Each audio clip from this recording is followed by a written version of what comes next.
चौधरी,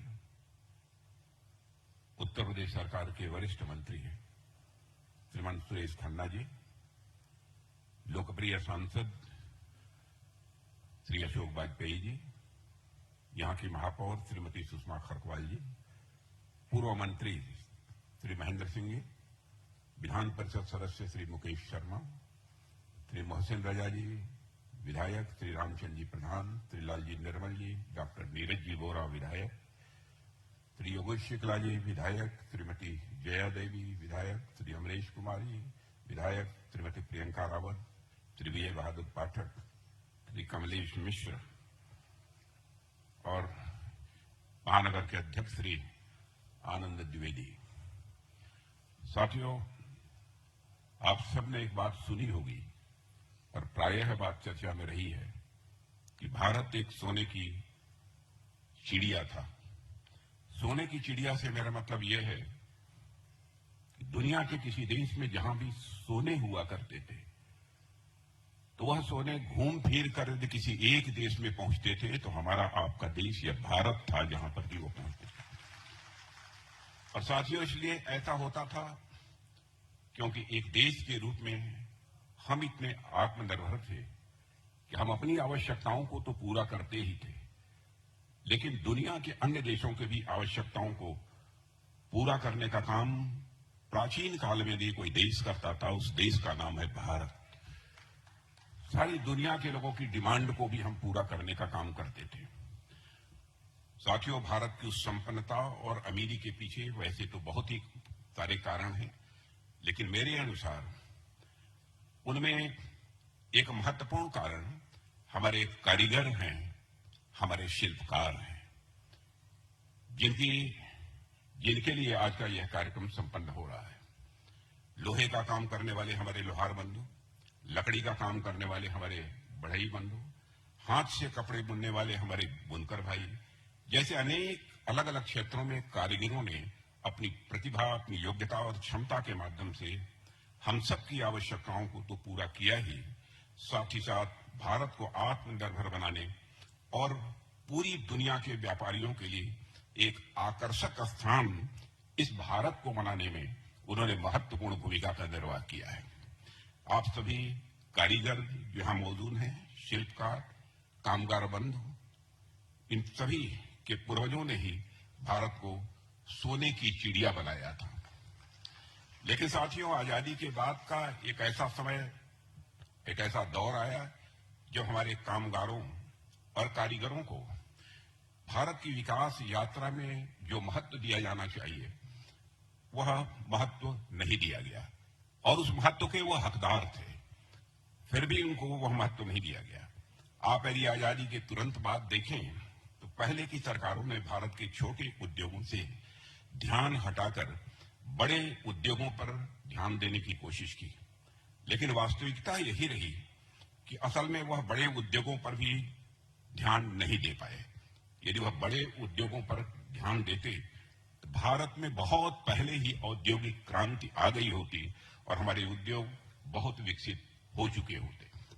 लेकिन उनकी उस सोच का परिणाम था कि भारत के बड़े उद्योगपति जितना विकसित होना चाहिए उतना तो विकसित नहीं हो पाए, साथ ही साथ भारत के जो छोटे उद्योग थे वह भी बुरी तरह से प्रभावित हुए, और यदि मैं कहूं कि काफी हद तक वह नष्ट हो गए तो यह भी कहना अतिशयोक्तिपूर्ण नहीं होगा।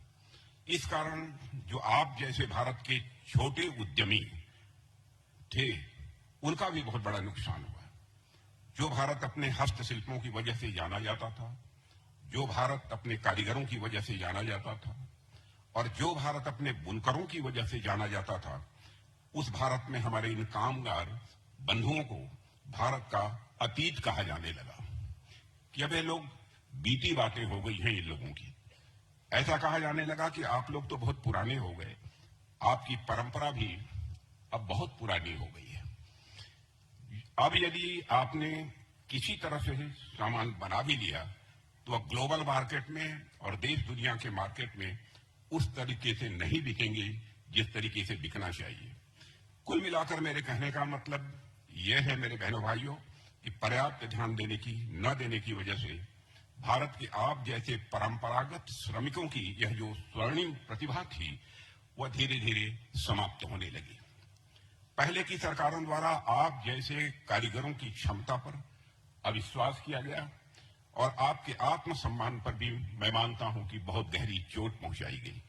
इसमें आप लोगों की जो आर्थिक दुर्दशा हुई वह तो अलग की बात है, लेकिन 2014 में जब हमें आप सबका आशीर्वाद हुआ, प्रधानमंत्री मोदी जी जब भारत के प्रधानमंत्री बने, तो हम सभी ने सरकार में आने के साथ ही यह सुनिश्चित किया कि हम भारत की इस महान विरासत और भारत की इस महान परंपरा को समृद्ध बनाने की दिशा में जिस हद तक हमको काम करना होगा हम काम करेंगे। हम इसको पुनर्जीवित करेंगे। अपने हुनर हाट और उस्ताद योजना जैसे अनेक प्रयासों के माध्यम से आपकी विरासत को न सिर्फ संरक्षित करने का काम प्रधानमंत्री जी ने किया है, बल्कि यह भी सुनिश्चित किया है कि आप जो सामान बनाएं उसकी भारत तथा देश दुनिया की मार्केट में डिमांड बढ़े, यह भी सुनिश्चित करने का काम हमारे प्रधानमंत्री ने किया है। बड़े उद्योगों के क्षेत्र में भी यदि मैं बात करूं तो मेक इन इंडिया के माध्यम से हमारा यह हमेशा प्रयास रहा है कि देश की जो जरूरत की चीजें हैं वह भारत में ही बने और इससे भारत के लोगों को रोजगार तो मिलेगा ही और हम आत्मनिर्भरता यानी सेल्फ रिलायंस की ओर भी तेजी के साथ अपने कदम आगे बढ़ा सकेंगे। साथियों, मुझे रक्षा मंत्रालय की जिम्मेदारी है और रक्षा मंत्रालय में मैं कह सकता हूं कि 2014 के पहले बामुश्किल 1000 करोड़ रुपए का एक्सपोर्ट दुनिया के दूसरे देशों में होता था, लेकिन आज हम 16,000 करोड़ से ज्यादा का एक्सपोर्ट दुनिया के दूसरे देशों में कर रहे हैं। अब मैं समझता हूं कि आगामी 1 साल के अंदर ही शायद यह आंकड़ा हमारा 25,000 करोड़ रुपए तक पहुंच जाएगा, जितने ऑर्डर हमको प्राप्त हुए हैं। जहां तक घरेलू रक्षा उत्पादन डोमेस्टिक डिफेंस प्रोडक्शन का प्रश्न है, वह डिफेंस जो डोमेस्टिक प्रोडक्शन है, घरेलू रक्षा उत्पादन है, आपको जानकर खुशी होगी यह 1 लाख करोड़ रुपए से अधिक का हो गया है। यानी जो अब तक भारत का रिकॉर्ड है और सेना की जरूरत के साजो सामान हम सिर्फ बना ही नहीं रहे हैं, बल्कि हम बाहर के देशों को अब तेजी के साथ एक्सपोर्ट भी कर रहे हैं और हमारी सामानों की रक्षा सामानों की डिमांड भी सारी दुनिया में तेजी के साथ बढ़ रही है। और डिफेंस एक्सपोर्ट के क्षेत्र में मैं यह कहूं कि हम लोगों ने एक उल्लेखनीय कामयाबी हासिल की है और दुनिया के देशों ने भी इसकी सराहना की है, तो यह कहना भी अतिशयोक्तिपूर्ण नहीं होगा। साथियों, आप सबने रहीम का एक दोहा तो निश्चित रूप से सुना होगा कि रहीमन देख बड़ेन को लगुन दीजिए डार, जहां काम आवे सुई कहां करे तलवार। मतलब हर चीज का एक अपना महत्व होता है। यदि आपके पास कोई बड़ी और महंगी वस्तु आ गई तो इसका मतलब यह नहीं है कि आपके पास जो पहले से छोटी वस्तु थी उसका महत्व कम हो गया। हर वस्तु का एक अपना महत्व होता है। जहां सुई काम आ सकती है, वहां तलवार काम किसी भी सूरत में नहीं आएगी। ठीक इसी प्रकार भारी उद्योगों का भी एक अपना महत्व होता है। वह भी देश के विकास में एक बहुत ही महत्वपूर्ण भूमिका का निर्वाह करते हैं, लेकिन हमारे आप जैसे भाइयों का जो सूक्ष्म उद्योग धंधा है उस पर ध्यान न देकर देश कभी आगे नहीं बढ़ सकता है। यह हमारे प्रधानमंत्री की सोच है, हमारी सरकार की सोच है। इसलिए हमने सरकार में आने के बाद ही बड़े उद्योग धंधों के साथ साथ छोटे उद्योग धंधों की तरफ भी एक विशेष ध्यान दिया है और दोनों के ही विकास के लिए काम किया है। हम सभी ने उन परंपरागत उद्योगों तथा सूक्ष्म उद्योगों के विकास के लिए काम करते हुए यह भी सुनिश्चित किया कि इन्हें अब भारत के अतीत के रूप में नहीं बल्कि भारत के भविष्य के रूप में इन्हें देखा जाएगा। और हमारे प्रधानमंत्री जी और हमारी सरकार का भी यह दृढ़ निश्चय है कि पहले की सरकारों ने जो गलती की सो की। वर्तमान में हम भारत के अपने कामगारों, कारीगरों, शिल्पकारों और पारंपरिक श्रमिकों के विकास के लिए काम करेंगे और आप सबको इतना मजबूत बनाएंगे कि आपके बल पर ही भारत आगे बढ़ेगा, यह हम लोगों का संकल्प है। साथियों, आप सबका अतीत जो गुजर गया, आप सबके भविष्य का अतीत बेहद गौरवशाली रहा है। जैसा कि मैंने अभी जिक्र किया कि आपके ही पूर्वज थे जिन्होंने भारत को सोने की चिड़िया बनाया था। तो यहां यह सोचने की बात है कि आखिर जो समाज कभी इतना वैभवशाली था, इतना समृद्ध हुआ करता था, जिसके कारण पूरा देश ही सोने की चिड़िया के रूप में जाना जाता था, उस समाज की प्रतिभा इतनी तेजी से लुप्त होने के कगार पर कैसे पहुंच गई, यह एक विचारणीय विषय है।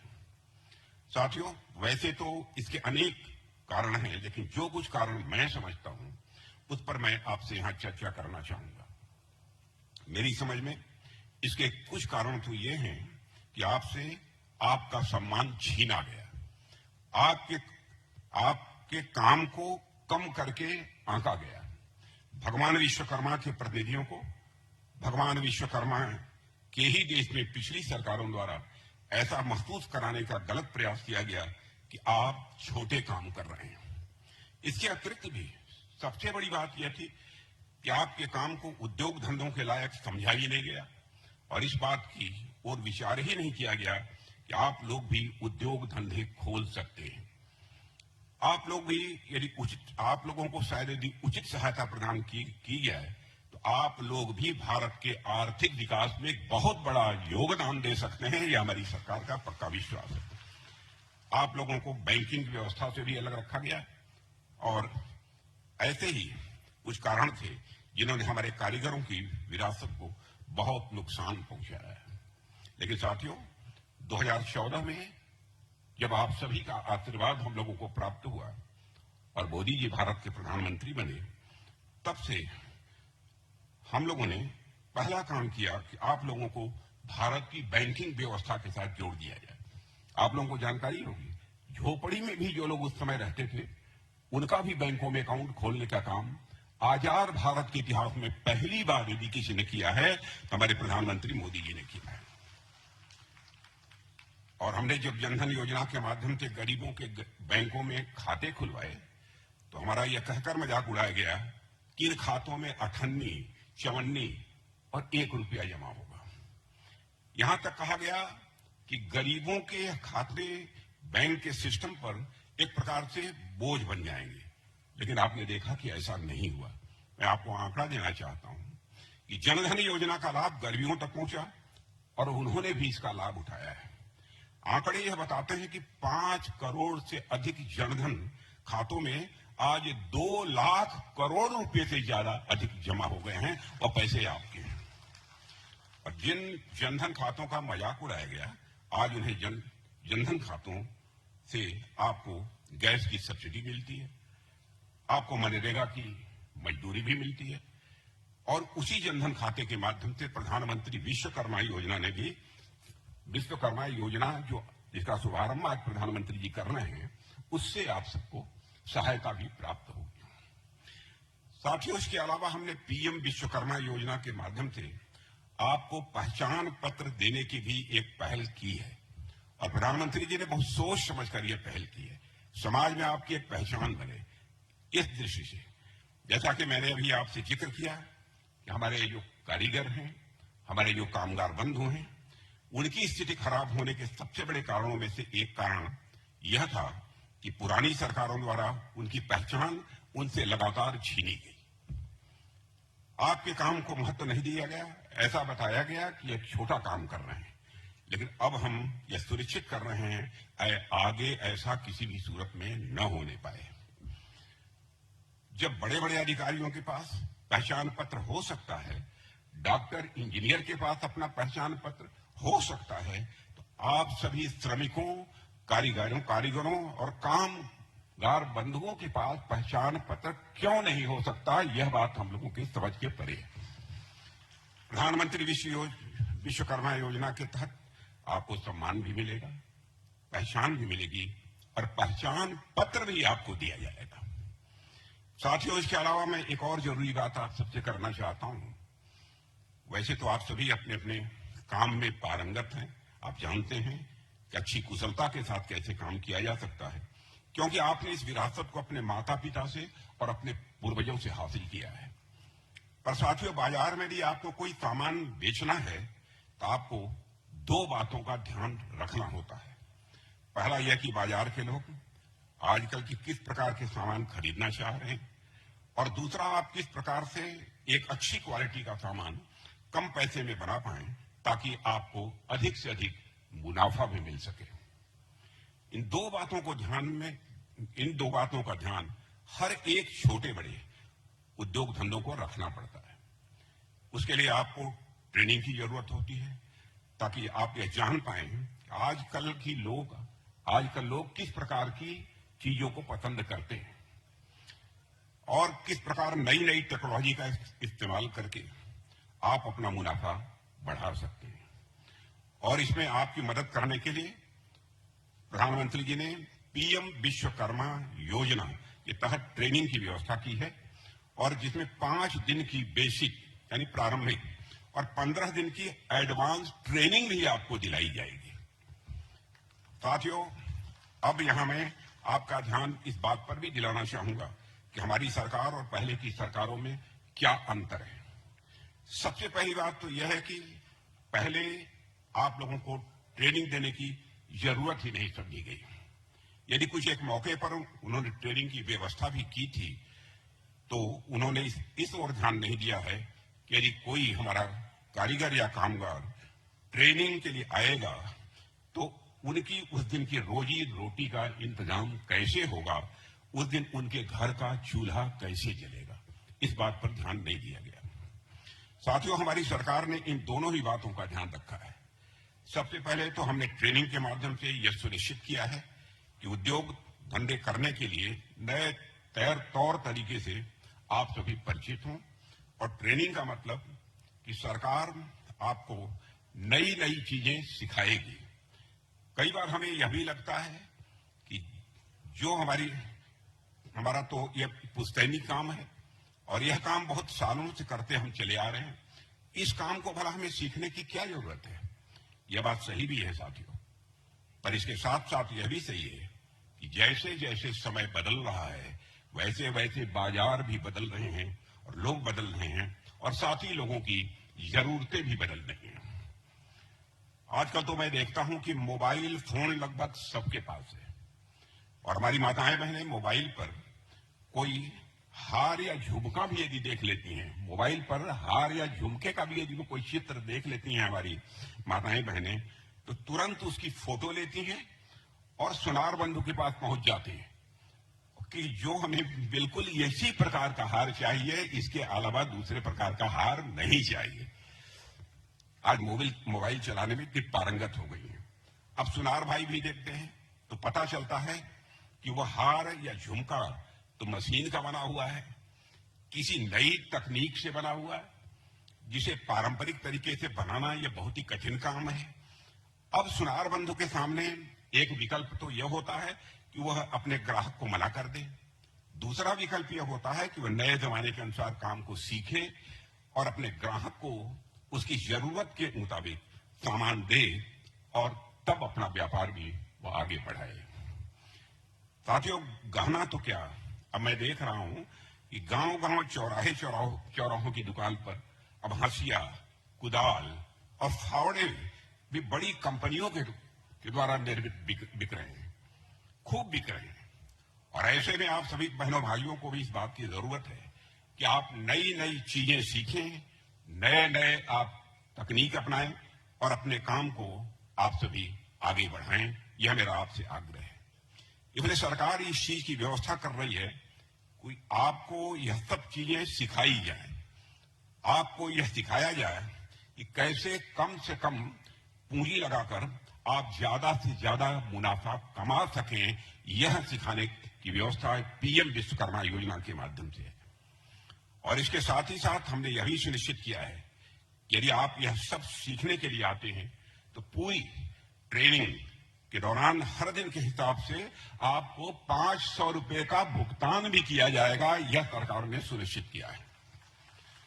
बहनों भाइयों, हम ऐसा इसलिए कर पा रहे हैं क्योंकि हम जनता से सीधे तौर पर जुड़े हुए हैं।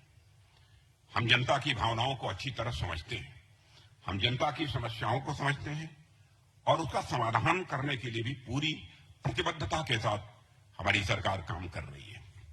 साथियों, इस योजना में हमने यह भी प्राविधान किया है कि यदि हमारे कारीगर और कामगार बंधु अपने काम धाम को फैलाना चाहते हैं या फिर अपने पारंपरिक श्रम से संबंधित कोई नया व्यवसाय वह शुरू करना चाहते हैं तो उनके लिए बैंक से 9 के बराबर ब्याज पर 1 लाख रुपए तक का ऋण भी प्राप्त हो जाए, यह भी व्यवस्था करने जा रहे हैं।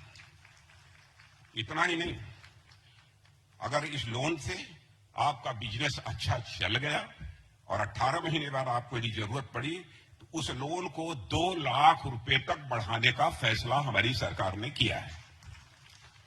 साथियों, इस लोन की, इस ऋण की सबसे बड़ी विशेषता यह है कि यह कर्ज आपको सालाना 5% तक के बेहद मामूली ब्याज दर पर मिलेगा, जो कि लगभग 9 के बराबर है। अगर आपको 10-15 साल पहले का वक्त याद हो तो जब आप बाजार में किसी से कर्ज लेने जाते थे तो वहां पर आपको महीने के 5% यानी लगभग 60 से लेकर 70% के प्रति वर्ष के ब्याज से आपको लोन की, कर्ज की अदायगी करनी पड़ती थी। लेकिन हमने अपने बैंकिंग सिस्टम से जोड़कर यह प्रयास किया है कि आपको केवल 5% ब्याज दर तक, मामूली सालाना ब्याज दर पर आपके लिए, आपके व्यवसाय के लिए यह कर्ज प्राप्त हो सके।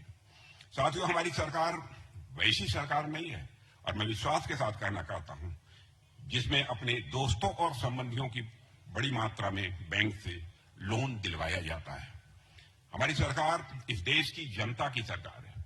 हमारी सरकार आप लोगों की सरकार है। जनता और हमारे बीच विश्वास का एक अटूट रिश्ता है। हम जनता पर विश्वास करते हैं और जनता भी हम पर विश्वास करती है, और हमारे बीच विश्वास का यह अटूट बंधन है।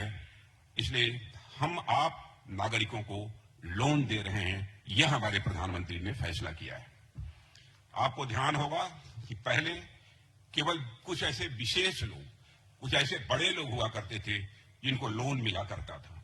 जो लोग सरकार के ज्यादा करीब हुआ करते थे, जो लोग राजनीतिक पार्टियों से जुड़े थे, उन लोगों पर सरकार कुछ ज्यादा ही मेहरबान हुआ करती थी। पिछली सरकार में बिना मतलब के ऐसे भी कर्ज दे दिए गए जिसका नतीजा देश को आज तक भुगतना पड़ रहा है। साथियों, जब कोई आम आदमी अपना व्यवसाय शुरू करने के लिए बैंक के पास कर्ज लेने के लिए जाता था तो आपसे तरह तरह की सिक्योरिटी मांगी जाती थी, जमानतदार मांगे जाते थे, तरह तरह की गारंटी आपसे मांगी जाती थी, क्योंकि आम आदमी और गरीब आदमी पर पुरानी सरकारों का, मैं समझता हूं, यह विश्वास नहीं था। इसीलिए आपसे सिक्योरिटी मांगी जाती थी, जमानतदार मांगे जाते थे। लेकिन अब हमें आम आदमी पर, अपने गरीबों पर और अपने व्यवसायियों पर हमारी सरकार को पूरा भरोसा है। इसीलिए हम लोगों ने यह संकल्प लिया है। साथियों, इस देश के गरीबों ने, व्यवसायियों ने, यहां की जनता ने हम पर विश्वास जताया है, हम सबको आशीर्वाद दिया है, हमारी सरकार बनाई है। इसलिए हम सभी ये पूरा प्रयास करते हैं कि उन्हें किसी भी तरह की सिक्योरिटी और गारंटी के मामले में परेशान नहीं किया जाए। यानी इस पर आपको कोई सिक्योरिटी, कोई जमानतदार आपको नहीं देना होगा और आपको कर्ज प्राप्त हो जाएगा। साथियों, हमने अपने कार्यों और योजनाओं से आपके विकास के लिए हमेशा काम किया है, और आपने देखा होगा कि यदि कोई भी नागरिक हमारे किसी योजना में शामिल होता है तो हम उन्हें बाकी योजनाओं में भी शामिल करने के लिए एक मिशन मोड में काम करते हैं। आप में से कई लोग ये जानते हैं, पीएम स्वनिधि के अंतर्गत जो ऋण प्राप्त होता है, यानी ये खोमचा लगाने वाले जो वेंडर्स होते हैं, जो सड़क के किनारे लगाते हैं, और एक श्रम योगी मानधन योजना जैसी अनेक ऐसी योजनाएं प्रधानमंत्री जी ने प्रारंभ की हैं, जिसका सीधा लाभ हमारे लाभार्थियों को मिल रहा है। साथियों, राष्ट्रपिता महात्मा गांधी ने भारत के छोटे कामगारों के माध्यम से देश की आर्थिक समृद्धि, देश की आर्थिक संपन्नता का सपना देखा था। बापू का मानना था कि यदि देश की छोटे उद्योग सशक्त हुए तो ग्रामोदय होगा, और यदि इस देश के गांवों का उदय हुआ तो हमारी विकास की गति स्वाभाविक रूप से और तेजी के साथ बढ़ेगी। बापू के उस सपने को ही साकार करने के लिए हम देश के छोटे उद्योगों को भी विकास की यात्रा में साथ लेकर चलने का प्रयास कर रहे हैं। और हमारे प्रधानमंत्री का यह प्रयास आप सभी विश्वकर्मा बंधुओं के बिना किसी भी सूरत में पूरा नहीं हो सकता है, ऐसा हम लोगों का मानना है। इसलिए हम पीएम विश्वकर्मा के रूप में इस योजना के साथ आप सभी बहनों भाइयों के बीच में आए। मुझे पूरा विश्वास है कि आप सभी इस योजना का लाभ उठाएंगे और यह योजना आपके जीवन के विकास की गति के साथ साथ भारत की आर्थिक प्रगति को बढ़ाने में भी पूरी तरह से कारगर सिद्ध होगी, ऐसा मेरा पूरा विश्वास है। इसी के साथ मैं पुनः हमारे यशस्वी प्रधानमंत्री माननीय नरेंद्र मोदी जी का जन्मदिन है, उनको भी मैं हार्दिक शुभकामनाएं देते हुए यहीं पर अपनी बात समाप्त करता हूं। आप सबको बहुत बहुत धन्यवाद।